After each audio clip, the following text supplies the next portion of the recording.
What's up, guys? It's Friday night. Drinking the cheap stuff today. I've already had a bunch of these, so we'll see how well this video goes. Yay. Anyway, did an episode earlier today about the USC Trojans, but there was a lot of stuff I wanted to talk about, but I really didn't want to put it in that particular episode. So I'm going to make just tonight's news and notes of what's going around the world of college football. Thought it deserved its own episode. So the big news is Mike Gundy's in a world of shit. He pissed off one of the nation's best players and his best player, Chuba Hubbard, running back, big-time running back for Oklahoma State. He wore an OANN shirt, on a fishing trip. There's a picture of him online. He was wearing the shirt. Pissed off Hubbard. He tweeted about it. He's not going to stand for this. Apparently, I had to Google this, because honestly, I didn't know what the hell it was. But apparently, OANN is a far-right news publication, website where they had some not so nice things to say about the Black Lives Matter movement. So naturally, Chuba Hubbard took exception to it, was really upset. Gundy had to meet with the team, try to smooth it over. Chuba has since said that his relationship with Gundy is a work in progress.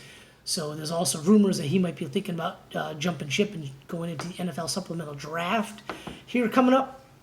So if that happens, that's a huge blow to them. And that kind of sucks for college football because he's a great player, a lot of fun to watch. Gundy came out in the press, I'm a dumbass, I'm really sorry, I didn't know. So the players are really flexing their muscle here and realizing that they have the power.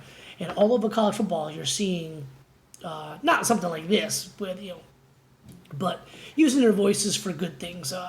So a couple of those good things is the University of Georgia players and coaches did a march. It was kind of like a parade where they went to the local place in Athens, Georgia, where they registered to vote. And on the way, they picked up other citizens and students and, brought everybody over to go register to vote. So that's one way that they're using their voices as athletes to, usher in a change. But all over college football, Clemson, Ohio State, Michigan, all participating in peaceful demonstrations all around the country at their respective college towns. Players are coming out voicing change, tweeting, using their voice. Thousands and thousands of fans look up to these guys. They're using their voice to, let their cause be heard and let people be aware of, how they can help and, be an ally or whatnot. So that's pretty good. University of Texas, a lot of players were upset. They weren't, one guy tweeted he wasn't going to participate in team activities, voluntary workouts. They weren't going to do that. Apparently, the song "The Eyes of Texas," the eyes of Texas on a pond, whatever how that goes. Apparently, that is maybe racist. I don't know. I looked it up a little bit. The only thing I could find was back in the way olden days. The first time it was performed was by a bunch of white singers, and they did like a blackface. And I guess that's where people think it's racist. They want it to stop, and until it is, I guess, banned from the band playing that song or being played on campus or during the games, the players are pretty ticked off about it. They're not going to really, do a lot of team activity type of stuff. So we'll see how that plays out. The Florida Gators have banned the Gatorbait chant. Again, another thing I had to Google, articles coming up. This one was actually written last year about the same subject, the Gatorbait chant. Goes back way to the mid to late 1800s, where some not so nice things happened. Don't really want to get into that type of thing here, but you can Google it. It's pretty disturbing, if true. Started on the internet, so like I said, you gotta say if true. But they're banning that chant, so good, because I think the chant's stupid. Actually, I think it's awesome, but as a fan of a team that doesn't really like Florida, that chant sucks. Whatever. A lot of statues coming down. Confederate figurehead statues from Confederate soldiers, whatnot, slave owners. A lot of them are coming down all over the country. But a lot of players and coaches are involved in voicing their opinions and making statements. A lot of the coaches in college football have done a great job tweeting and making some statements.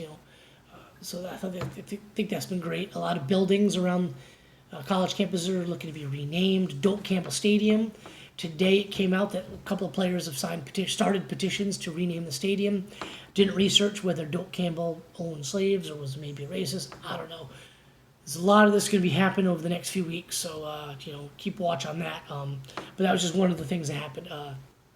Ole Miss Rebels and the UNLV Rebels are being asked by some members of the media, Dan Walken dipshit, sorry, to maybe get rid of the name Rebels. And I can understand with Ole Miss. UNLV, I don't really know the history there. I do know that their mascot, they've stopped using the mascot at UNLV. But Ole Miss has been asked to maybe take the name Rebels out. So basically they're going to have to come up with a whole new name. So, I don't know. They called themselves the Land Shark a few years ago, so maybe that. I don't know. Who knows? Mississippi State, the flag has the Confederate flag, kind of worked into it. So the SEC has decided we're not going to hold SEC championship type events in the state of Mississippi. And then again, why would you go there? Of all the states in the SEC, all the big cities, why would you choose Mississippi?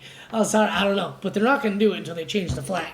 So we'll see what happens with that. The NCAA doubled down on that as well. No NCAA tournament type of deals in any sport to be played in Mississippi till they get rid of the flag. Which again, why choose Mississippi? I mean, I've been there a few times. I mean, it's nice in the summertime, but I mean, it's not fun. Wouldn't be a really great destination for a championship, but whatever. Coronavirus, COVID-19 news, 23 players and coaches and staff members at Clemson were tested positive today. Most of them were asymptomatic. You're seeing this all over college football. Alabama, Texas, Georgia, Tennessee, players are testing positive. It's happening. It's out there. It's not going away. 90+% of them are asymptomatic, and the schools are taking the precautions. Houston shut down, though, for 2 weeks. About a week ago, they shut down for 2 weeks because a bunch of players tested positive with symptoms. So that's a big concern. So they shut the whole voluntary workout down for a couple weeks because of that. So that, like I said, it's a big concern. Purdue's president said that he was basically going to shut the entire program down if somebody tested positive. Now, I didn't really read up on this too much, whether that would be a symptomatic positive or asymptom positive. So I don't know. But that's a huge concern because it's going to happen. This is not going away. It's definitely going to happen when people during the season are going to test positive, being quarantined. So it's going to be a really interesting season. If your team has depth, your starting defensive end goes down with coronavirus, they quarantine him. Who's your backup? If a team is recruiting at an elite level and builds some depth, that's going to help them. But this is going to be an ongoing situation. I don't see it ending anytime soon, and I don't really see a vaccine coming for a very long time. So, but in my opinion, football season has to go on. I'm not talking about NFL. We're talking about college football here. There's way too much money at stake, and there's way too many universities that either A, their athletic programs will completely fold, or the entire college will just fold. So it's happening with the positive tests, but in my opinion, I'm not wanting to get in a debate with any Corona bros or anybody on either side of the spectrum, but just my personal opinion. They've already set the wheels in motion. This season has to kick off and play in its entirety, like I said on Sunday with the Q&A session. I don't know if there's going to be some stoppages. It wouldn't surprise me, but they're going to get a full season in. Might take 6-7 months to do it, but they're going to get it done. And I kind of feel that they have to do it. So, but anyway, didn't slur my speech too much during this episode, and hopefully you guys like what I'm bringing. Got some nice comments, got some not so nice comments, whatever. I don't care. But if you like it, hit the subscribe button. If you think I suck and you don't like it, then don't. Just pass on by. But anyway, I appreciate everybody that watches. Chase Mooney, Jason Long, you guys know who you are. Everyone that's been real supportive. Andy Green, get your ass down here so watch a game with me, you son of a bitch. I love you. Anyway, appreciate all the support you guys have been giving me, and appreciate the criticism as well. See you next time. Take care.